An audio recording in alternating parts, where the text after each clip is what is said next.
माननीय सदस्यगण, मेरी सरकार द्वारा स्वास्थ्य के क्षेत्र में पिछले 6 वर्षों में जो कार्य किए गए हैं उनका बहुत बड़ा लाभ हमने इस कोरोना संकट के दौरान देखा है। इन वर्षों में इलाज से जुड़ी व्यवस्थाओं को आधुनिक बनाने के साथ ही बीमारी से बचाव पर भी उतना ही बल दिया गया है। राष्ट्रीय पोषण अभियान, फिट इंडिया अभियान, खेलो इंडिया अभियान, ऐसे अनेक कार्यक्रमों से स्वास्थ्य को लेकर देश में नई सतर्कता आई है। आयुर्वेद और योग को बढ़ावा देने के मेरी सरकार के प्रयासों का लाभ भी हमें देखने को मिला है। मेरी सरकार के प्रयासों से आज देश की स्वास्थ्य सेवाएं गरीबों को आसानी से उपलब्ध हो रही हैं तथा बीमारियों पर होने वाला उनका खर्च कम हो रहा है।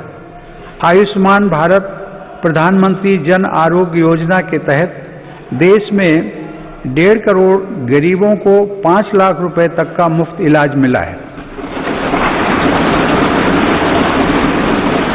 इससे इन गरीबों को 30,000 करोड़ रुपए से ज्यादा खर्च होने से बचे हैं। आज देश के 24,000 से ज्यादा अस्पतालों में से किसी में भी आयुष्मान योजना का लाभ लिया जा सकता है। इसी तरह प्रधानमंत्री भारतीय जन औषधि योजना के तहत देश भर में बने 7,000 केंद्रों से गरीबों को बहुत सस्ती दर पर दवाइयां मिल रही हैं। इन केंद्रों में रोजाना लाखों मरीज दवाई खरीद रहे हैं। कीमत कम होने की वजह से मरीजों को सालाना लगभग 3,600 करोड़ रुपए की बचत हो रही है।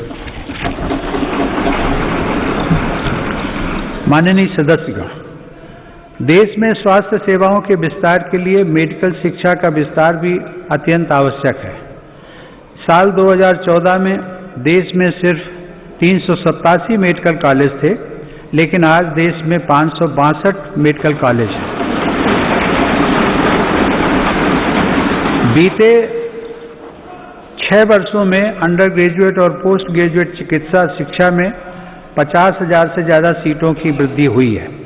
प्रधानमंत्री स्वास्थ्य सुरक्षा योजना के तहत सरकार ने 22 नए एम्स को भी मंजूरी दी है।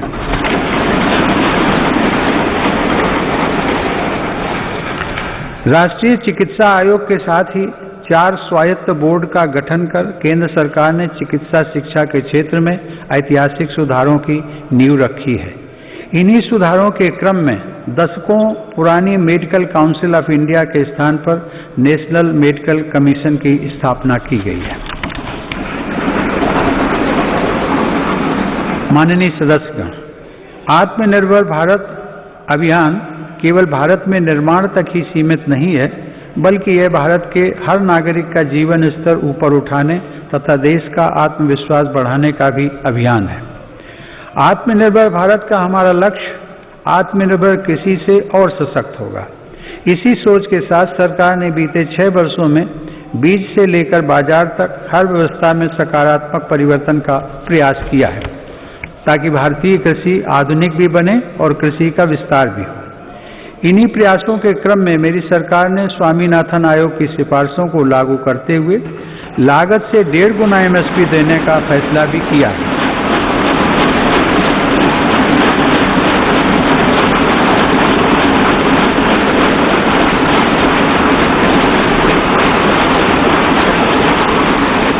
मेरी सरकार आज न सिर्फ MSP पर रिकॉर्ड मात्रा में खरीद कर रही है, बल्कि खरीद केंद्रों की संख्या को भी बढ़ा रही है।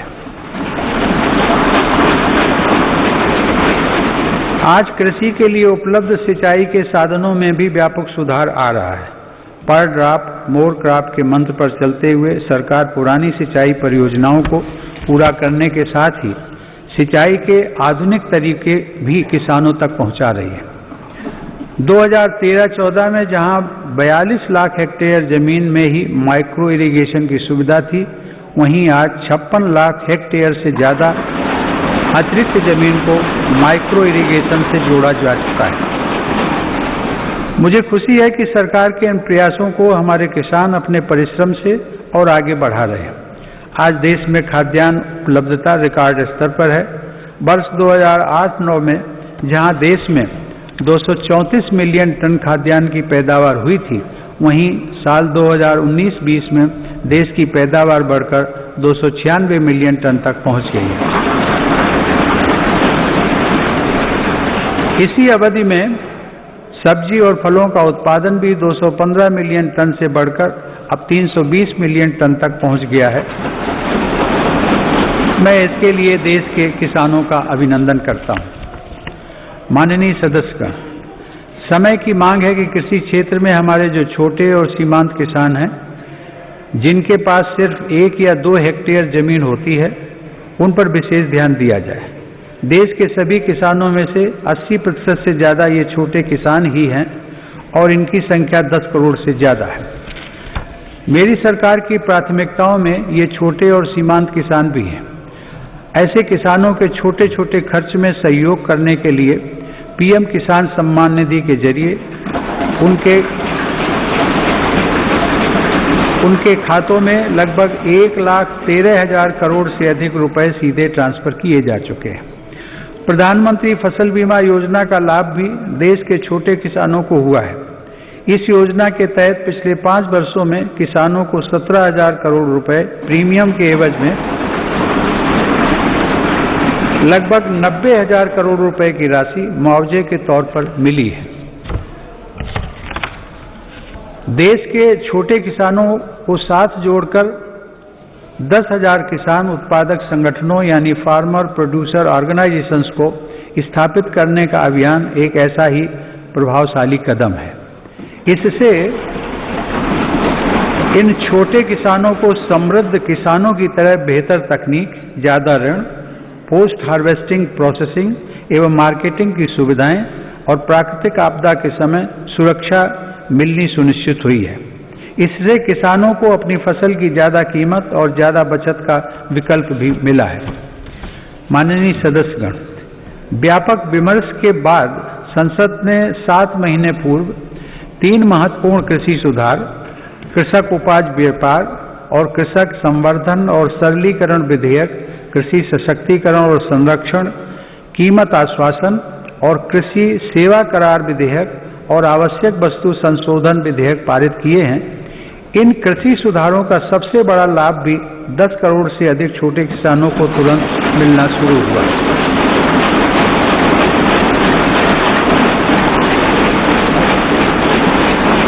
छोटे किसानों को होने वाले इन लाभों को समझते हुए ही अनेक राजनीतिक दलों ने समय समय पर इन सुधारों को अपना भरपूर समर्थन दिया था। देश में अलग अलग फोरम पर देश के हर क्षेत्र में 2 दशकों से जिन सुधारों की चर्चा चल रही थी और जो मांग हो रही थी, वह सदन में चर्चा के दौरान भी परिलक्षित हुई। वर्तमान में इन कानूनों का अमलीकरण देश की सर्वोच्च अदालत ने स्थगित किया हुआ है। मेरी सरकार उच्चतम न्यायालय के निर्णय का पूरा सम्मान करते हुए उसका पालन करेगी। लोकतंत्र और संविधान की मर्यादा को सर्वोपरि रखने वाली मेरी सरकार इन कानूनों के संदर्भ में पैदा किए गए भ्रम को दूर करने का निरंतर प्रयास कर रही है। मेरी सरकार ने लोकतंत्र में अभिव्यक्ति की आज़ादी और शांतिपूर्ण आंदोलनों का हमेशा सम्मान किया है, लेकिन पिछले दिनों हुआ तिरंगे और गणतंत्र दिवस जैसे पवित्र दिन का अपमान बहुत दुर्भाग्यपूर्ण है।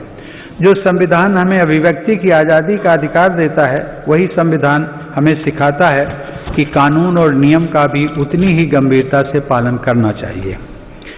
मेरी सरकार ये स्पष्ट करना चाहती है कि 3 नए कृषि कानून बनने से पहले पुरानी व्यवस्थाओं के तहत जो अधिकार थे तथा जो सुविधाएं थी, उनमें कहीं कोई कमी नहीं की गई है, बल्कि इन कृषि सुधारों के जरिए सरकार ने किसानों को नई सुविधाएं उपलब्ध कराने के साथ साथ नए अधिकार भी दिए हैं।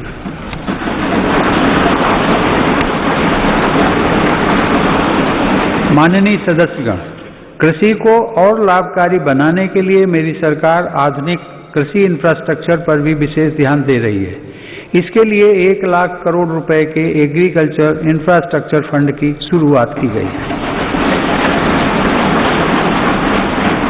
देश भर में शुरू की गई किसान रेल भारत के किसानों को नया बाजार उपलब्ध कराने में नया अध्याय लिख रही है। यह किसान रेल एक तरह से चलता फिरता कोल्ड स्टोरेज है। अब तक 100 से ज़्यादा किसान रेलें चलाई जा चुकी हैं, जिनके माध्यम से 38,000 टन से ज्यादा अनाज और फल सब्जियां एक क्षेत्र से दूसरे क्षेत्र तक किसानों द्वारा भेजी गई। माननीय सदस्यगण, किसानों की आय बढ़ाने के लिए मेरी सरकार ने पशुधन को आय के स्रोत के रूप में स्थापित करने पर भी विशेष जोर दिया है। इसी का परिणाम है कि देश का पशुधन पिछले 5 वर्षों में सालाना 8.2% की दर से बढ़ रहा है। सरकार ने डेयरी क्षेत्र में बुनियादी ढांचे की स्थापना और निवेश को प्रोत्साहित करने के लिए 15,000 करोड़ रुपए के पशुपालन अवसंरचना विकास कोष की स्थापना भी की है। मेरी सरकार ने पशुपालन और मत्स्य पालन को भी कृषि क्षेत्र की तरह ही किसान क्रेडिट कार्ड की सुविधा दी है। देश में प्रधानमंत्री मत्स्य संपदा योजना के माध्यम से मछुआरों की आय को बढ़ाने के लिए भी काम हो रहा है। इस क्षेत्र में अगले 5 सालों में लगभग 20,000 करोड़ रुपए का निवेश करने की योजना है। किसानों की आमदनी बढ़ाने के लिए मेरी सरकार अन्नदाता को ऊर्जादाता बनाने का भी अभियान चला रही है। प्रधानमंत्री कुसुम योजना के तहत किसानों को 20 लाख सोलर पंप दिए जा रहे हैं। सरकार द्वारा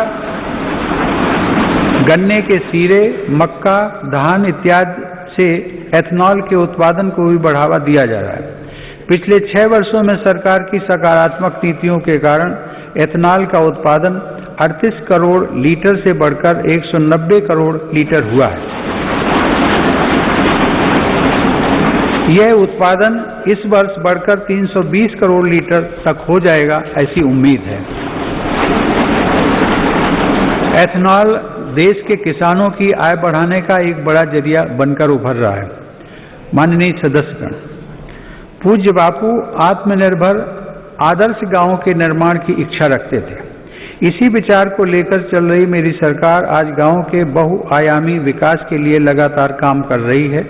गांव के लोगों का जीवन स्तर सुधरे, यह मेरी सरकार की प्राथमिकता है। इसका उत्तम उदाहरण 2014 से गरीब ग्रामीण परिवारों के लिए बनाए गए 2 करोड़ घर हैं।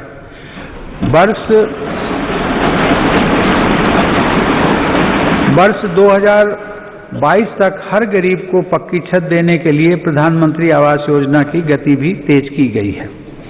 मेरी सरकार द्वारा शुरू की गई स्वामित्व योजना से अब ग्रामीणों को उनकी संपत्ति पर कानूनी हक मिल रहा है। स्वामित्व के इस अधिकार से अब गांव में भी संपत्तियों पर बैंक लोन लेना, हाउस लोन लेना आसान बनेगा और ग्रामीण क्षेत्रों में आर्थिक गतिविधियां तेज होंगी। इस योजना का भी विशेष लाभ गांव के छोटे उद्यमियों और कुटीर उद्योगों से जुड़े लोगों तथा छोटे किसानों को होगा। माननीय सदस्यगण, बाबा साहेब आम्बेडकर संविधान के मुख्य शिल्पी होने के साथ साथ हमारे देश में वाटर पॉलिसी को दिशा दिखाने वाले भी थे। 8 नवंबर 1945 को कटक में एक कॉन्फ्रेंस के दौरान उन्होंने कहा था, water is wealth, water being the wealth of the people and its distribution being uncertain, the correct approach is not to complain against nature but to conserve water. Baba Saheb की प्रेरणा को साथ लेकर मेरी सरकार जल जीवन मिशन की महत्वाकांक्षी योजना पर काम कर रही है। इसके तहत हर घर जल पहुंचाने के साथ ही जल संरक्षण पर भी तेज गति से काम किया जा रहा है। मुझे यह बताते हुए हर्ष है कि इस अभियान के तहत अब तक 3 करोड़ परिवारों को पाइप वाटर सप्लाई से जोड़ा जा चुका है। इस अभियान में अनुसूचित जातियों व जनजातियों के भाई बहनों तथा वंचित वर्गों के अन्य लोगों को प्राथमिकता के आधार पर पानी का कनेक्शन दिया जा रहा है। माननीय सदस्यगण, हमारे गांवों को 21वीं सदी की जरूरतों और इंफ्रास्ट्रक्चर से जोड़ने के लिए मेरी सरकार ने ग्रामीण सड़क नेटवर्क के विस्तार में भी सराहनीय काम किया है। प्रधानमंत्री ग्राम सड़क योजना के अंतर्गत देश के ग्रामीण क्षेत्रों में 6,42,000 किलोमीटर सड़क का निर्माण पूरा कर लिया गया। इस योजना के तीसरे चरण में ग्रामीण क्षेत्रों में बसावटों के साथ साथ स्कूलों, बाजारों और अस्पतालों आदि से जोड़ने वाले 1,25,000 किलोमीटर रास्तों को भी अपग्रेड किया जाएगा। गांव में सड़कों के साथ ही इंटरनेट की कनेक्टिविटी भी उतनी ही अहम है। हर गांव तक बिजली पहुंचाने के बाद मेरी सरकार देश के 6 लाख से अधिक गांवों को ऑप्टिकल फाइबर से जोड़ने के लिए अभियान चला रही है। माननीय सदस्यगण, हमारी अर्थव्यवस्था की आधारभूत ताकत हमारे गांव और छोटे शहरों में फैले हमारे लघु उद्योग, हमारे कुटीर उद्योग MSMEs हैं। भारत को आत्मनिर्भर बनाने का बहुत बड़ा सामर्थ्य हमारे इन लघु उद्योगों के ही पास है। देश के कुल निर्यात में इनकी भागीदारी लगभग 50% की है। आत्मनिर्भर भारत के मिशन में MSMEs की भूमिका को बढ़ाने के लिए भी अनेक कदम उठाए गए हैं। MSMEs की परिभाषा में बदलाव हो, निवेश की सीमा बढ़ाना हो या फिर सरकारी खरीद में वरीयता, अब लघु और कुटीर उद्योगों को विकास के लिए जरूरी प्रोत्साहन मिला है।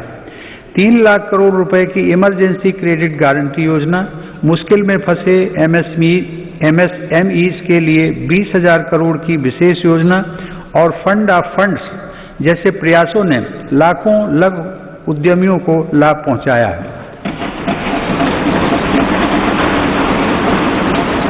जेम पोर्टल से देश के दूर दराज वाले क्षेत्रों के MSMEs को सरकारी खरीद में पारदर्शिता के साथ साथ अधिक भागीदारी भी मिल रही है। मेरी सरकार की यह निरंतर कोशिश है कि उद्यमशीलता का लाभ देश के हर वर्ग को मिले।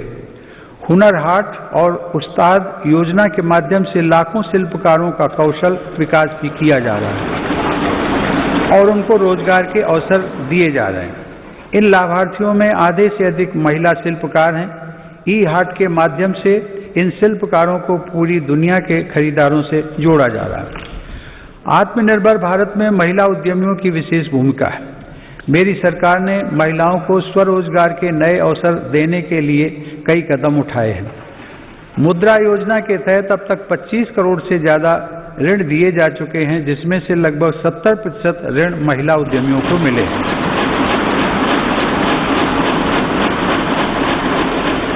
दीनदयाल अंत्योदय योजना राष्ट्रीय ग्रामीण आजीविका मिशन के अंतर्गत देश में आज 7 करोड़ से अधिक महिला उद्यमी करीब 66 लाख स्वयं सहायता समूहों से जुड़ी हुई हैं। बैंकों के माध्यम से इन महिला समूहों को पिछले 6 वर्षों में 3,40,000 करोड़ रुपए का ऋण दिया गया। देश के ग्रामीण क्षेत्रों में कार्यरत महिलाओं के स्वास्थ्य को ध्यान में रखते हुए सरकार 1 रुपए में सुविधा सैनिटरी नैपकिन देने की योजना भी चला रही है। सरकार गर्भवती महिलाओं के मुफ्त चेकअप की मुहिम एवं राष्ट्रीय पोषण अभियान चलाकर उन्हें आर्थिक मदद देकर गर्भवती माताओं एवं शिशुओं के स्वास्थ्य की रक्षा के लिए निरंतर प्रयत्नशील है। इसी का परिणाम है कि देश में मातृ मृत्यु दर 2014 में प्रति लाख 130 से कम होकर 113 तक आ गई है। 5 वर्ष से कम आयु के बच्चों की मृत्यु दर भी पहली बार घटकर 36 तक आ गई है, जो वैश्विक दर 39 से कम है। महिलाओं की समान भागीदारी को आवश्यक मानने वाली मेरी सरकार नए नए क्षेत्रों में बहनों बेटियों के लिए नए अवसर बना रही है। भारतीय वायुसेना की फाइटर स्ट्रीम हो, मिलिट्री पुलिस में महिलाओं की नियुक्ति हो या फिर अंडरग्राउंड माइंस में तथा ओपन कास्ट माइंस में महिलाओं को रात्रि में कार्य करने की अनुमति, ये सभी निर्णय पहली बार मेरी सरकार ने ही लिए हैं। महिला सुरक्षा को ध्यान में रखते हुए वन स्टॉप सेंटर, अपराधियों का राष्ट्रीय database, emergency response support system और देश भर में फास्ट ट्रैक कोर्ट पर तेजी से काम किया गया। माननीय सदस्यगण, 21वीं सदी की वैश्विक आवश्यकताओं और चुनौतियों को ध्यान में रखते हुए सरकार ने राष्ट्रीय शिक्षा नीति की घोषणा की है। राष्ट्रीय शिक्षा नीति में पहली बार छात्रों को अपनी रुचि के हिसाब से विषय पढ़ने की आज़ादी दी गई है। किसी कोर्स के बीच में भी विषय और स्ट्रीम बदलने का विकल्प युवाओं को दिया गया है। मेरी सरकार ने ई विद्या के अंतर्गत स्कूली शिक्षा के लिए दीक्षा ऑनलाइन पोर्टल को one nation one digital platform के रूप में विकसित किया है। विद्यार्थियों के हितों के लिए संवेदनशील मेरी सरकार ने जेईई और नीट परीक्षाओं का भी सफल आयोजन कर उनका 1 साल व्यर्थ होने से बचाया है।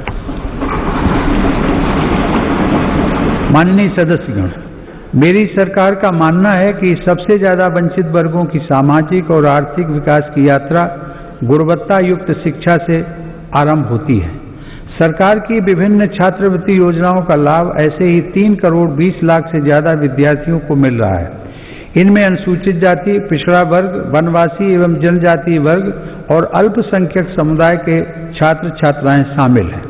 सरकार का प्रयास है कि ज्यादा से ज्यादा पात्र और जरूरतमंद विद्यार्थियों को छात्रवृत्तियों का लाभ मिले।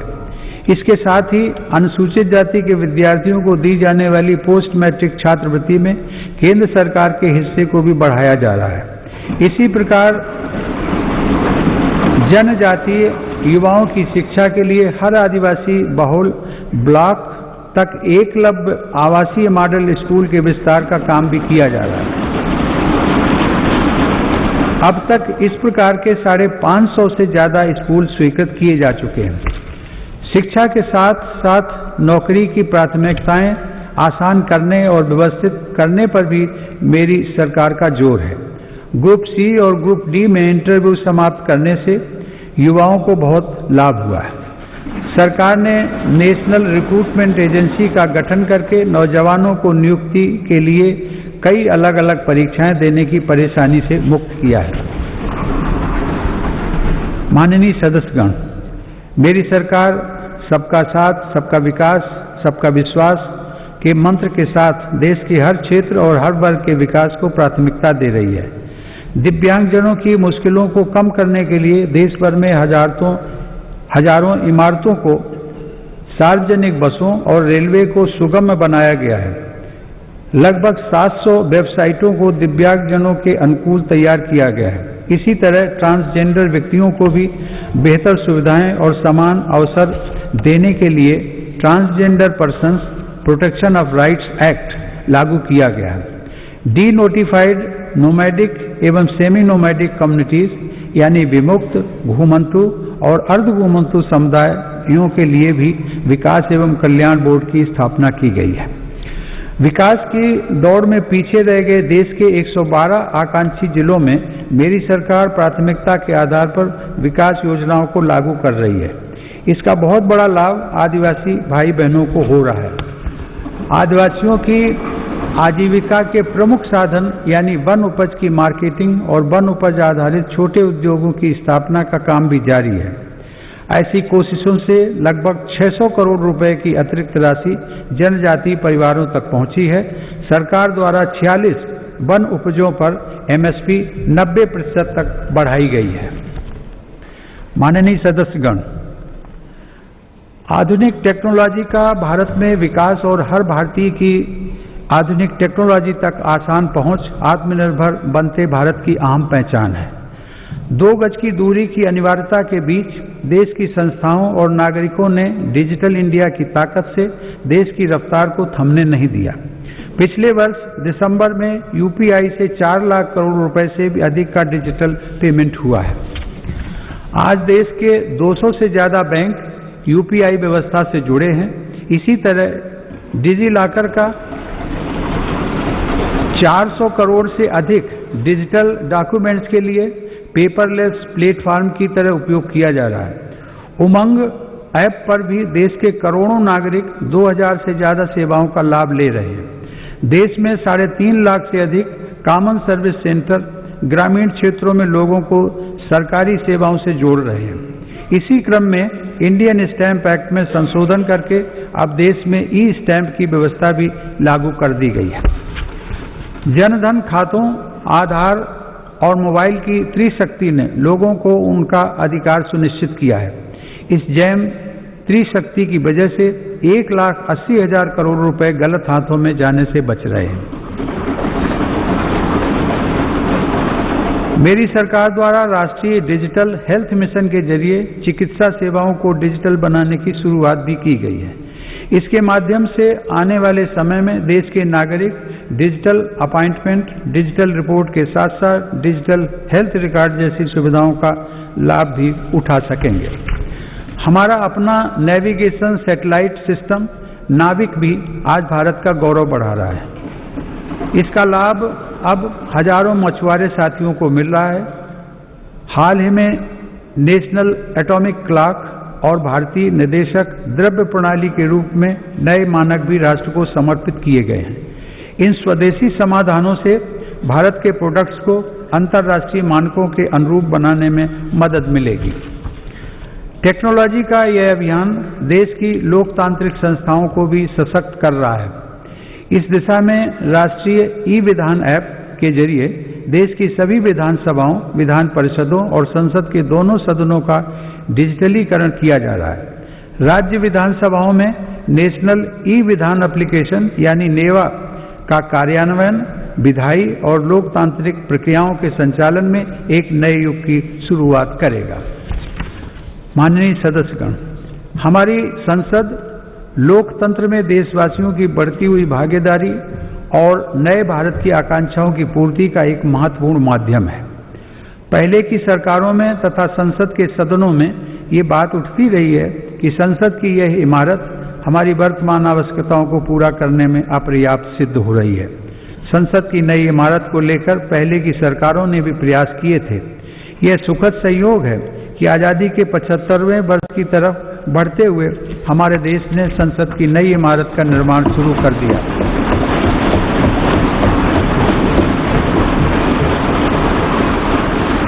नए संसद भवन के बनने से अपने संसदीय दायित्वों को निभाने में हर सदस्य को अधिक सुविधा मिलेगी। माननीय सदस्यगण, देशवासियों ने जिस तेजी से तकनीक और बदलाव को आत्मसात किया है वह इस बात का प्रमाण है कि आज हर भारतीय देश को नई ऊंचाई पर पहुंचते हुए देखने के लिए कितना आतुर है। देशवासियों की आकांक्षाओं को ध्यान में रखते हुए मेरी सरकार तेजी से निर्णय ले रही है और अर्थव्यवस्था से जुड़े हर सेक्टर में ऐसे सुधार कर रही है जिनकी प्रतीक्षा वर्षों से थी। फेसलेस टैक्स असेसमेंट और अपील की सुविधा देने के साथ ही मेरी सरकार ने देश में उद्यमशीलता को प्रोत्साहित करने के लिए कंपनी अधिनियम के अनेक प्रावधानों को गैर आपराधिक बना दिया है। उद्योगों को जरूरी सुविधाएं मिल सकें, इसके लिए औद्योगिक क्षेत्रों का GIS तकनीक पर आधारित डेटाबेस तैयार किया जा रहा है। इस डेटाबेस में देश भर की लगभग 5 लाख हेक्टेयर औद्योगिक भूमि से जुड़ी जानकारी उपलब्ध है। मुझे खुशी है संसद के दोनों सदनों ने श्रमेव जयते की भावना पर चलते हुए श्रमिकों के जीवन में बदलाव लाने वाला निर्णय लिया है। 29 केंद्रीय श्रम कानूनों को कम करके 4 लेबर कोड बनाए गए। इन श्रम सुधारों में राज्यों ने भी अगुवाई की है। इन सुधारों से श्रम कल्याण का दायरा बढ़ेगा, श्रमिकों को निश्चित समय पर मजदूरी मिल पाएगी और रोजगार के ज्यादा अवसर तैयार होंगे। नए लेबर कोड हमारी महिला श्रमिकों की अधिक और सम्मानजनक भागीदारी भी सुनिश्चित करते हैं।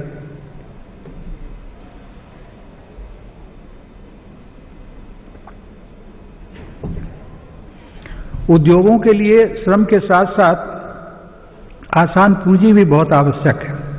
इसके लिए देश के बैंकिंग सिस्टम को सशक्त किया जा रहा है। देश में बड़े और शक्तिशाली बैंकों के निर्माण के लिए छोटे बैंकों का आपस में विलय भी इसी दिशा में उठाया गया कदम है।